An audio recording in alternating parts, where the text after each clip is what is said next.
Well, hello. This is me.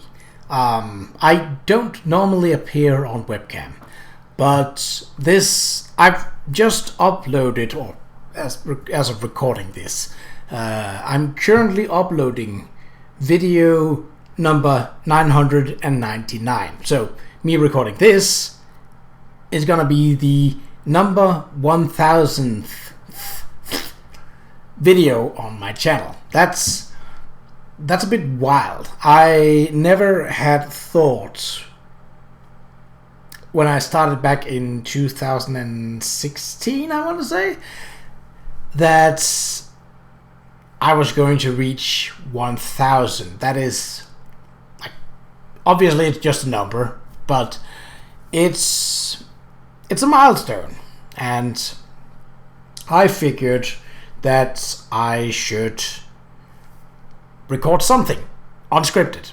I mean, I don't use a script in general. That's way too much effort for me when I'm not a full-time YouTuber. So I really just wanted to take the time to say, if you have been subscribed for all that time, thank you. I know I don't really interact a whole lot with my subscribers, part of probably why I have so few, but I feel like that 2000 is not out of the question. Yep, I mean, judging from what I have more or less calculated, I'm maybe about a little over 1/3 of the way through all the stuff that The Elder Scrolls Online has to give, which, you know, that's not a lot.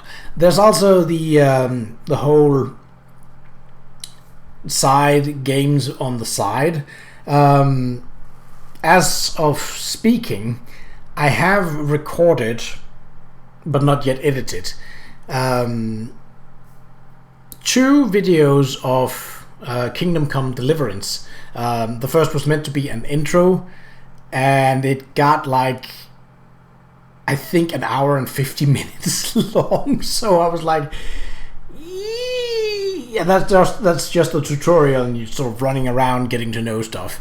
Obviously, that's an open world game, which, as you might be able to tell from both my Skyrim and my Oblivion playthroughs, I tend to get distracted a lot, quite easily. So that's not really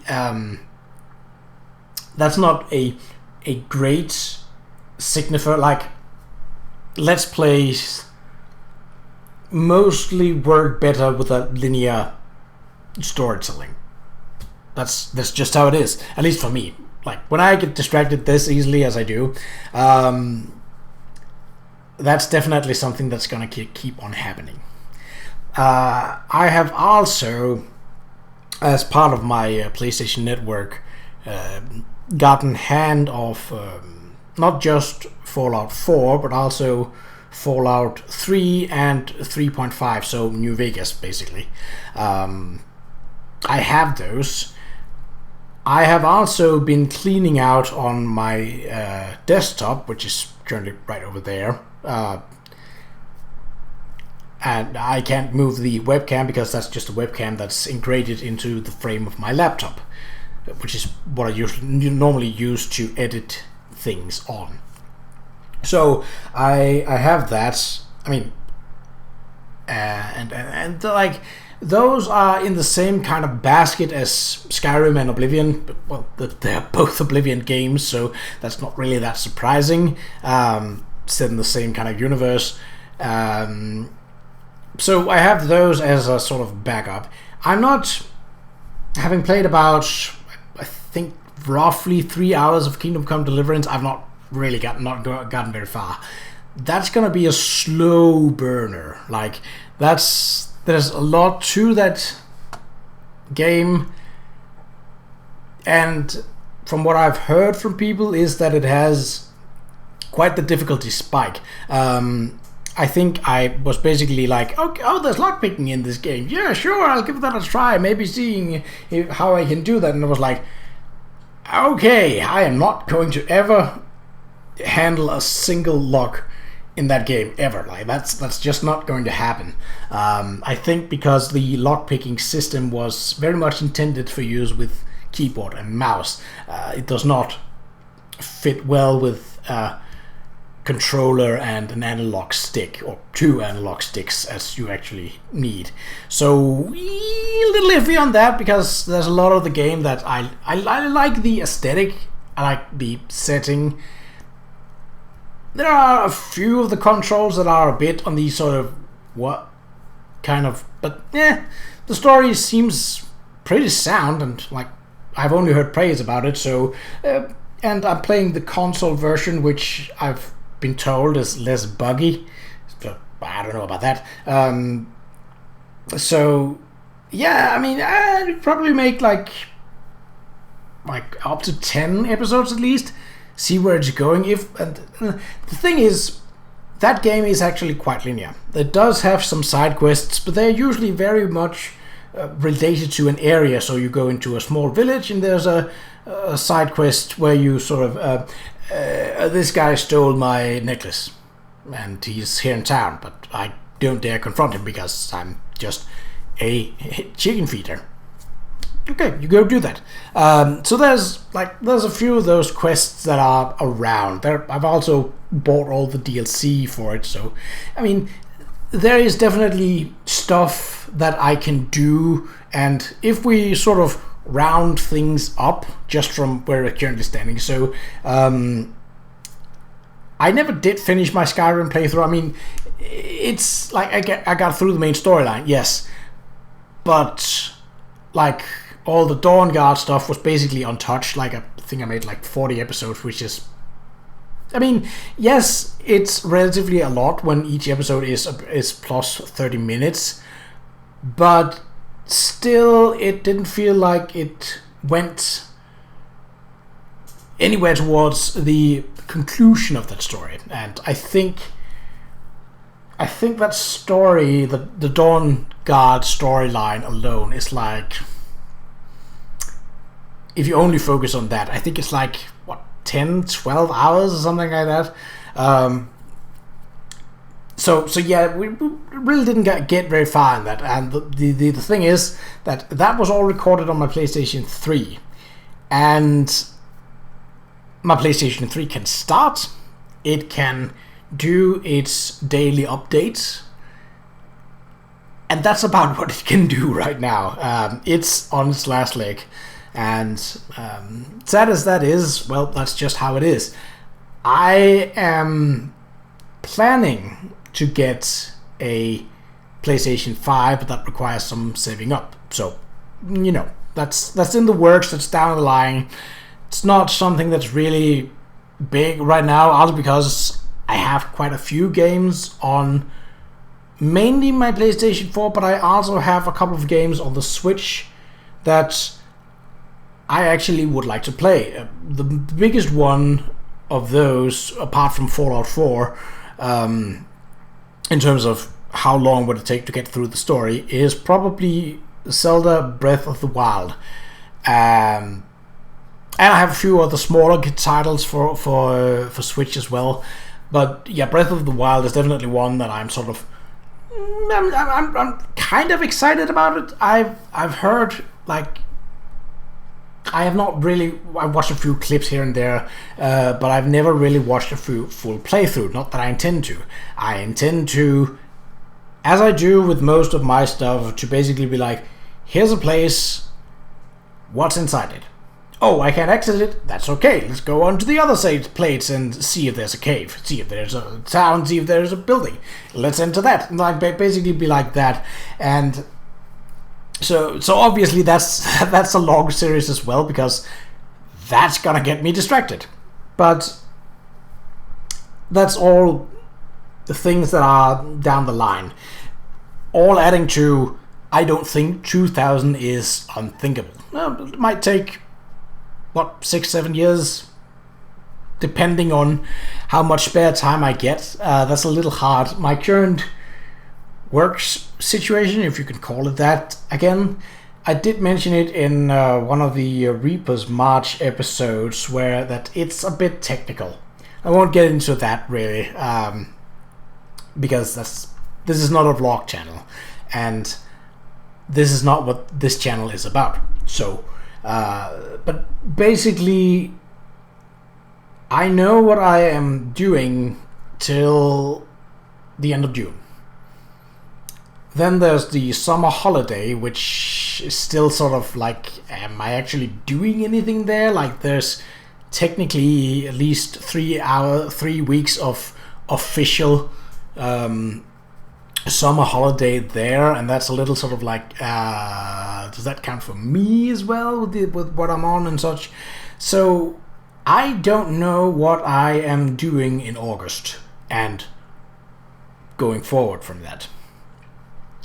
It's a little bit of uncertainty. It's not particularly pleasant. Like, I am dealing with a stress-induced depression, so, and with my autism, I like to sort of know, like, am I 3 months out in the future, am I still doing what I'm currently doing now, which is basically being a teacher's assistant at a sort of after-school club for primary school kids.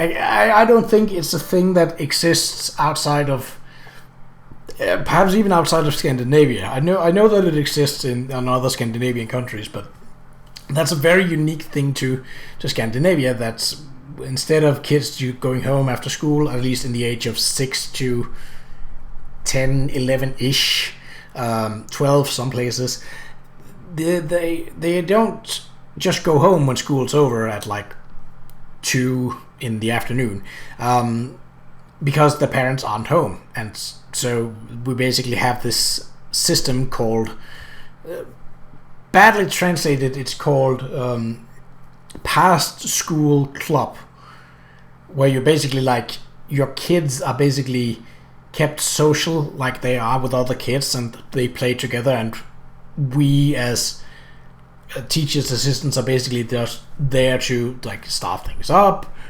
make sure they get sent home on time, make sure they don't pull each other's ears off, stuff like that.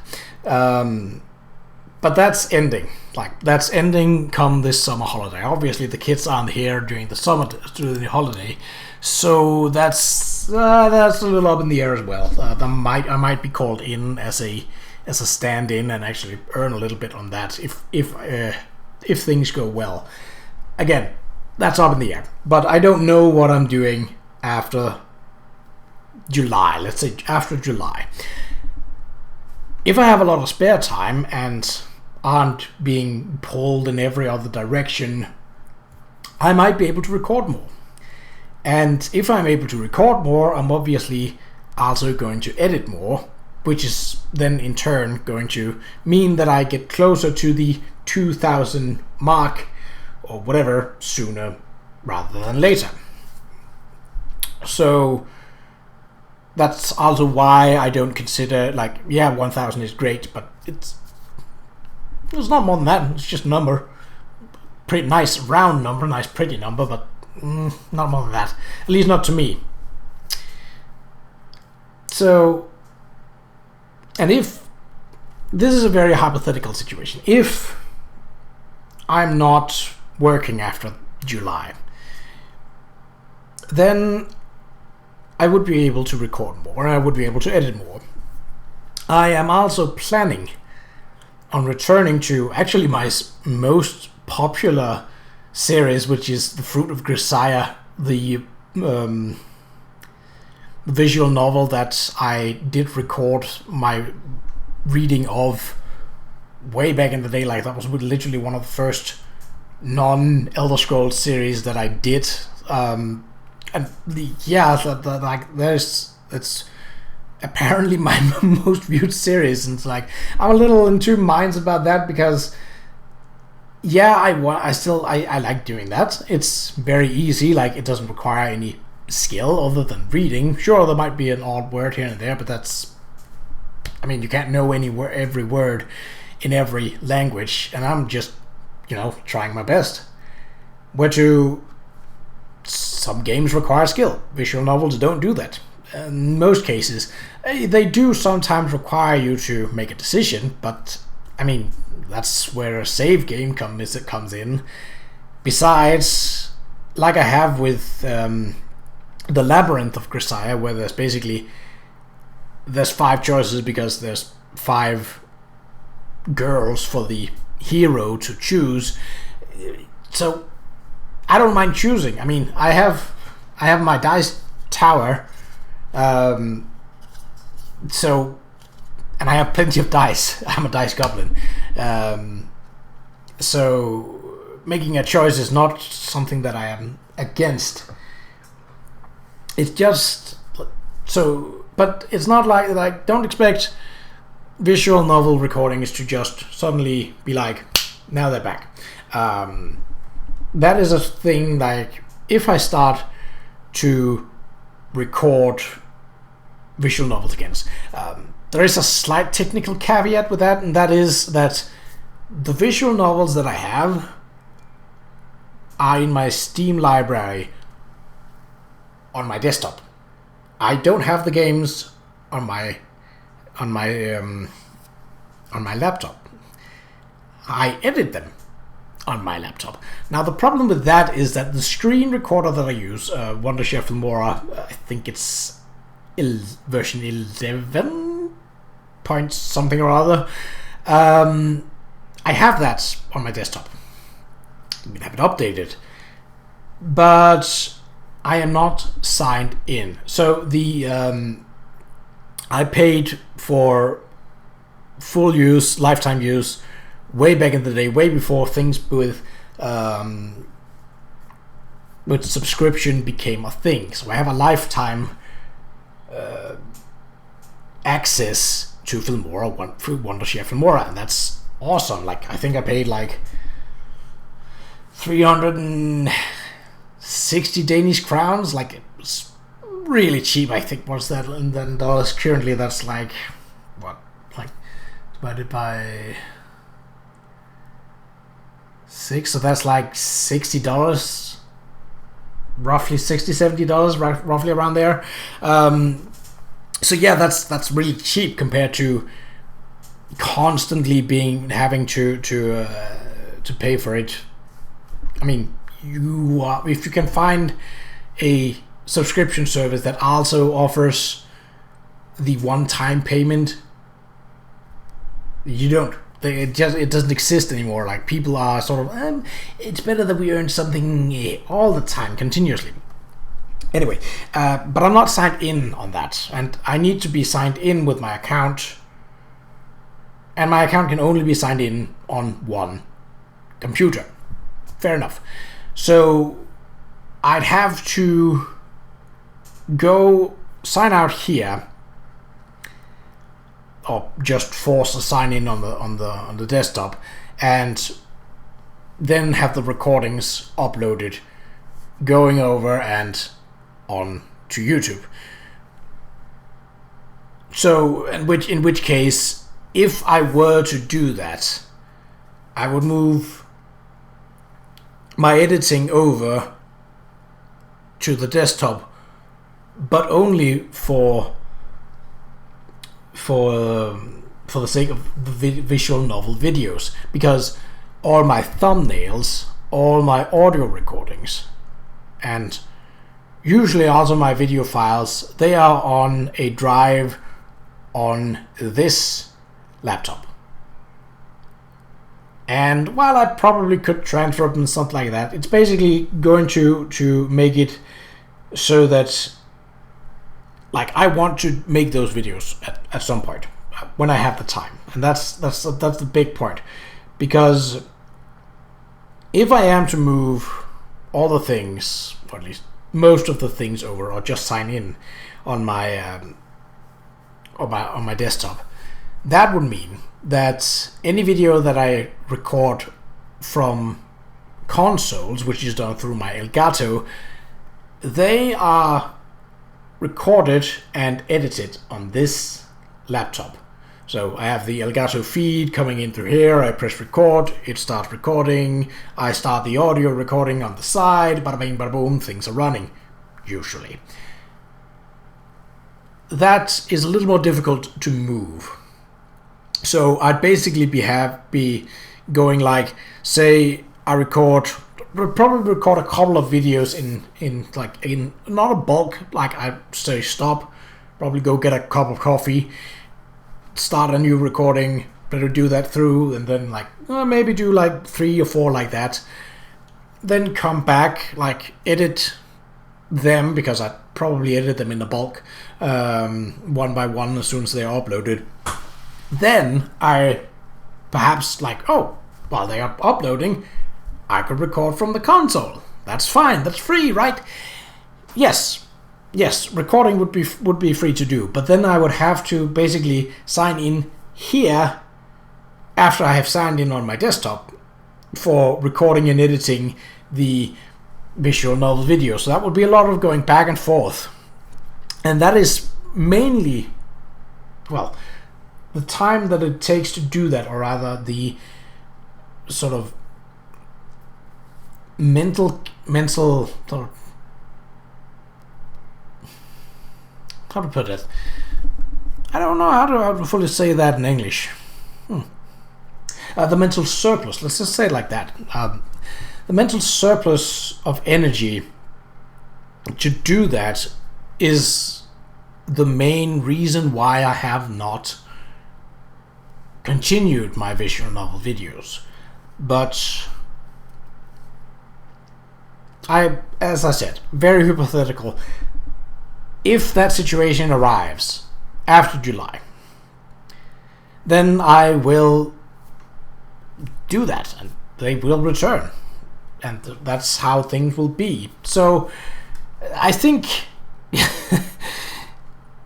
this is the reason why people don't do unscripted videos, but I kind of don't mind that, because it's a bit of a stretch to say that it feels more honest, because like the scripts just help people to avoid going like and I don't mind that per se. Like, that's part of making videos. I mean, I don't cut out when I in a video and stuff like that, because not because I'm not able to, like, I can easily do it. It's just a matter of cutting it and spending that extra time on it. Sure, but that's not my style, and I think that's the most important part of it. That you sort of have a style that you run both as video maker but also as editor, and yeah, I don't think that it fits my style to cut out blurbs like that. Like, that's just how I am, even while playing video games. And to me, since I'm not speedrunning or trying to do everything perfect, that's just part of the experience. Like, I listen back to my videos from time to time. Part of why I realized that the 7th episode of Violet was not in fact the 7th episode of Violet, it was the 6th re-uploaded but with the correct thumbnail.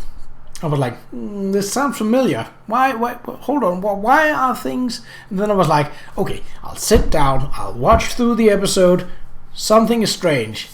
And yeah, I had uploaded the same video and audio twice. So that's why Violet, the 7th episode of Violet, was re-uploaded recently. Yeah. Okay, that was messy, but I think I just wanted to say thank you for joining me on this wacky journey that I am currently on, video-wise and channel-wise. And, well, here's to 1,000 more. Why not?